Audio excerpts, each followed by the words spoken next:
नमस्कार दोस्तों, मैं हूं अतुल सिंह। स्वागत है आपका इन्वेस्ट कर लो भाई चैनल में। दोस्तों, रोज़ सुबह आप शैम्पू इस्तेमाल करते हैं, साबुन लगाते हैं, डिटर्जेंट से कपड़े धोते हैं या परफ्यूम लगाते हैं। आपने कभी सोचा है कि ये खुशबू कहाँ से आती है? आज मैं आपको एक ऐसी हिडन लेकिन पावरफुल कंपनी के बारे में बताऊंगा जो भारत ही नहीं बल्कि दुनिया भर की एफएमसीजी कंपनीज को खुशबू और एरोमा केमिकल सप्लाई करती है। नाम है प्रीवी स्पेशलिटी केमिकल्स लिमिटेड। ये सिर्फ एक केमिकल कंपनी नहीं बल्कि एक ऐसी बैकबोन है जिस पर कंज्यूमर ब्रांड्स की पूरी फ्रैग्रेंस स्ट्रेटेजी खड़ी है। और ख़ास बात यह है, प्रीवी आज ग्लोबल लीडर्स के साथ कम्पीट कर रहा है और इंडिया का मार्केट लगभग ओन करता है। प्रीवी का बिजनेस सिंपल लग सकता है लेकिन है बहुत स्ट्रेटेजिक। इसका कोर फंक्शन है एरोमा केमिकल्स और स्पेशलिटी केमिकल्स।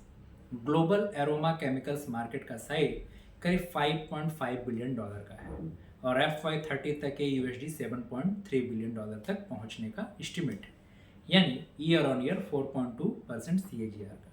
इंडिया में यह ग्रोथ और तेज है, लगभग 5.5 CAGR। पर प्रीवी खड़ा कहाँ है? डोमेस्टिक मार्केट में डोमिनेंस। इंडिया के करीब 60% एरोमा केमिकल्स डिमांड प्रीवी ही सप्लाई करता है।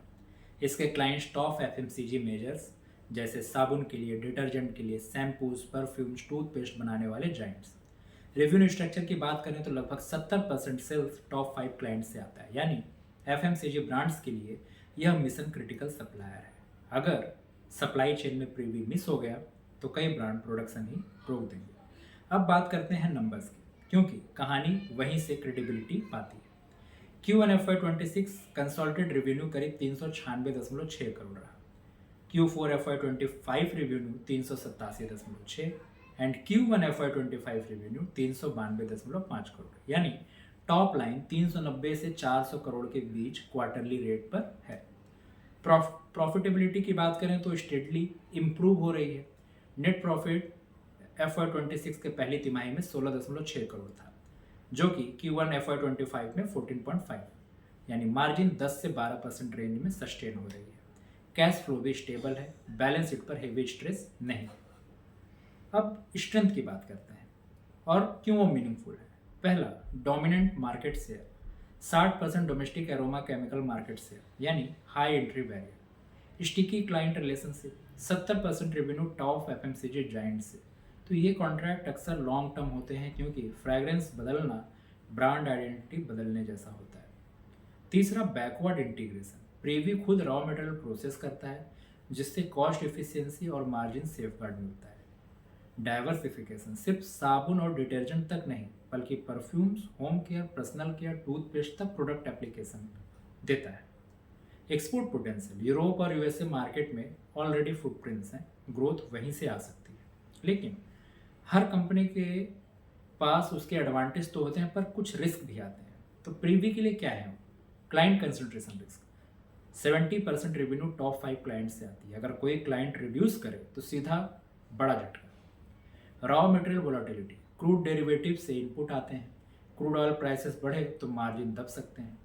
Global competition, Symrise Germany, BASF, Givaudan Switzerland, Shandong China जैसे जाइंट एरोमा केमिकल्स में एग्रेसिव है। साथ ही फॉरेक्स रिस्क, एक्सपोर्ट्स पर डिपेंडेंस होने से रुपी एप्रिसिएशन मार्जिन काट सकता है। एंड सबसे important, regulatory and ESG compliance. Speciality chemical sector heavily monitored है। इन्वायरमेंटल लैप्सेस से पेनाल्टी एंड रेपुटेशन रिस्क दोनों हाई है। और कंपटीशन लैंडस्केप की बात करें तो अब सबसे इंपॉर्टेंट हिस्सा क्या है? Global leaders in aroma chemicals कौन है? सिमराइज जर्मनी की, BASF, गिवाउडॉन स्विट्जरलैंड की, ये international flavours and fragrances USA की।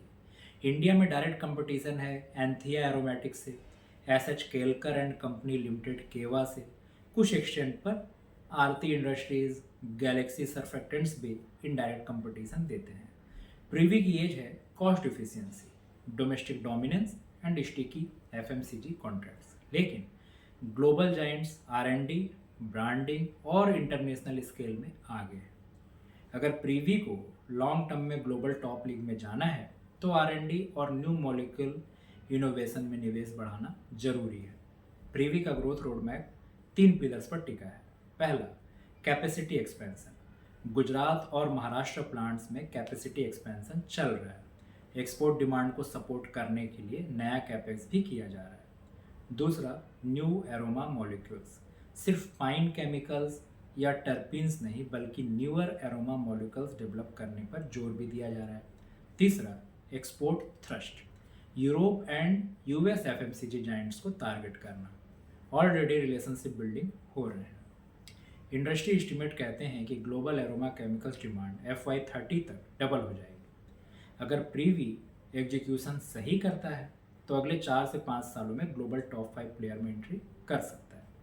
तो दोस्तों, प्रीवी स्पेशलिटी केमिकल्स लिमिटेड एक ऐसी हिडन जेम है जो रोजमर्रा की FMCG दुनिया का एक इनविजिबल हीरो है। 60% domestic market share, sticky FMCG contracts, study financials and global growth potential, साथ में client concentration risk, raw material volatility risk and global competition risk. लेकिन अगर प्रीवी इन हर्डल्स को मैनेज कर गया तो इंडिया का अगला ग्लोबल केमिकल चैंपियन बन सकता है। पर अब सवाल आपसे, आपको क्या लगता है, क्या प्रीवी अगले 5 सालों में गिवाउडॉन या सिमराइज जैसे ग्लोबल एरोमा केमिकल जाइंट्स को चैलेंज कर पाएगा? कमेंट्स में बताइए। अगर ये डीप डाइव आपको अच्छा लगा हो तो लाइक, शेयर और सब्सक्राइब करना मत भूलिए। फिर मिलते हैं अगले एपिसोड में फिर किसी कंपनी के डीप डाइव एनालिसिस के साथ। तब तक के लिए धन्यवाद। ध्यान रखिए।